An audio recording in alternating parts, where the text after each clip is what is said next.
Be nice if I could shoot it. Hi guys, this is a Smith Wesson Chief Special. It was originally available as a CS45, which is the 45 ACP, CS40, which is the 40 cal, and this one is a CS9, 9mm, 7+1 single stack. Let's do a quick safety check. Release the magazine, which is empty, and the chamber is empty as well. It has a stainless steel sliding barrel, which is 3 inches long, and it rides on an aluminum alloy frame. The gun weighs 20 ounces empty and 24 ounces fully loaded. It's about 6 1/4 inches long by 5 1/8 inches tall by 1 3 inches wide.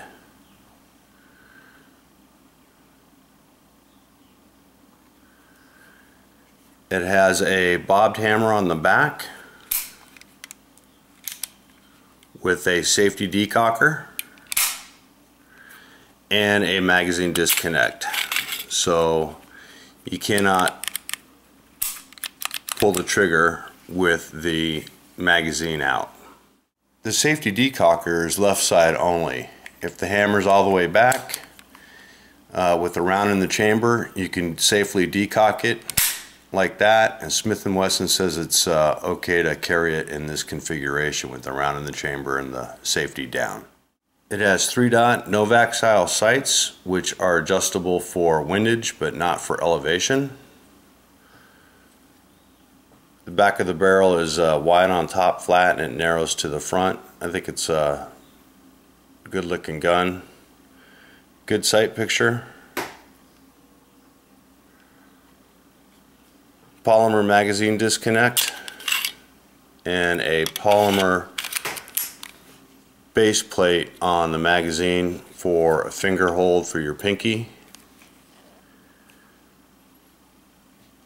It has hoe grips. These are stock. It has a Smith & Wesson emblem on it, and the grips are actually fairly wide considering it's only a single stack. You can see the bottom of it has a nice bevel on the magazine well, but you can also see how thick the rubber is. I think with a little bit better packaging and design, they could have got a double stack 10+1 or something like that out of it.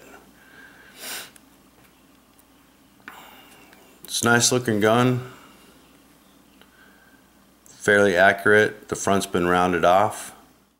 The trigger is double action to single action, and it's a decent trigger.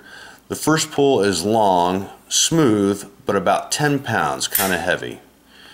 The follow-up single action is very nice. It's short with a positive reset, and it has about a 4-pound trigger or so. Feels really good.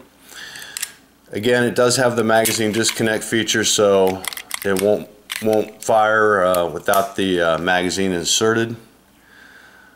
I'm going to roll in some shooting footage, and then we'll be back to field strip it.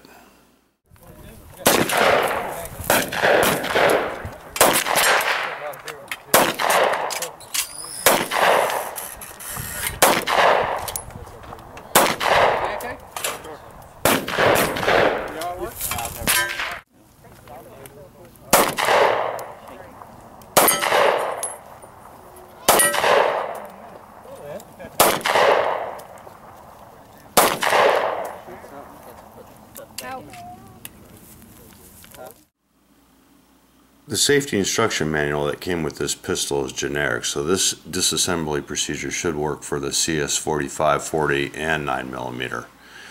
To disassemble a pistol, first thing we're going to do is remove the magazine and make sure that the safety is on fire, make sure it's up. And then we're going to align the slide stop with the slide stop notch on the frame. The easiest way I found to do that is to grab it like a Glock. Once I get the slide back, I'm going to push the pin from the back. Pull it back with your hand, push, pull it out, and sometimes the hammer will be like in a cocked position and it will slam forward. So I like to kind of release it slowly as I take the slide off the frame. Now that I have the slide off the frame, all we have to do is remove move the recoil spring guide assembly.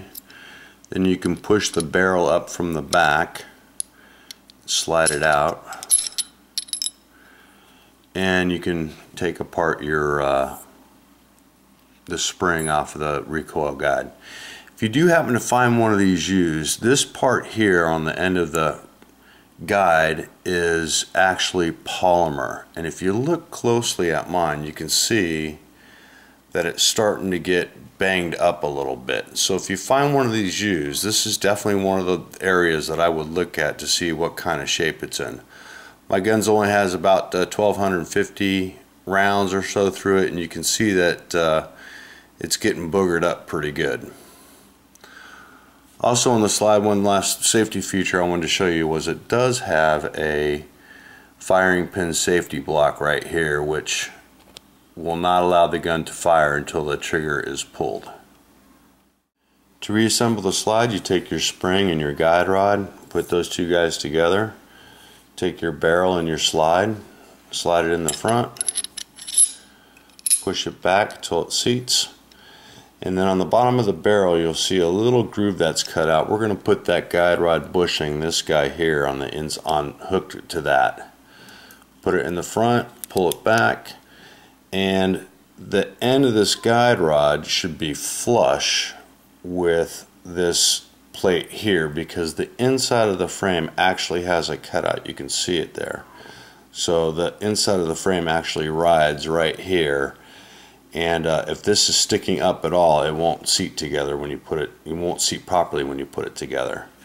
To put the frame back together, just slide the two together, and then there are 3 rods.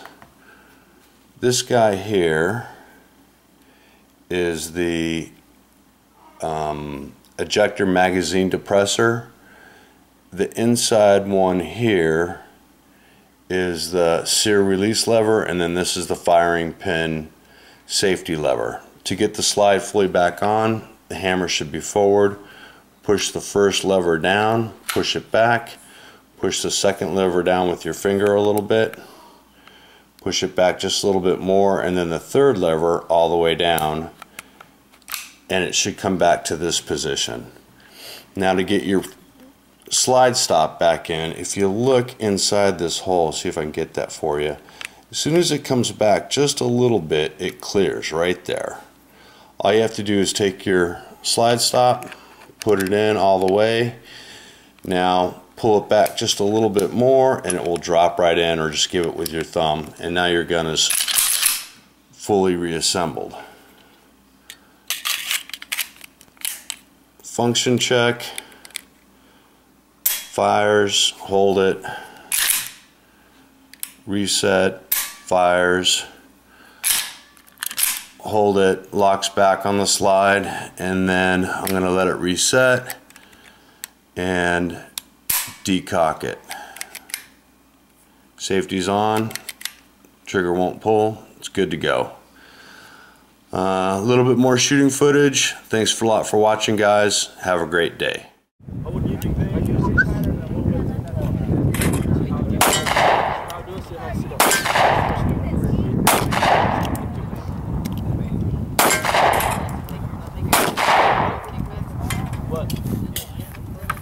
Yeah, bigger the guns. It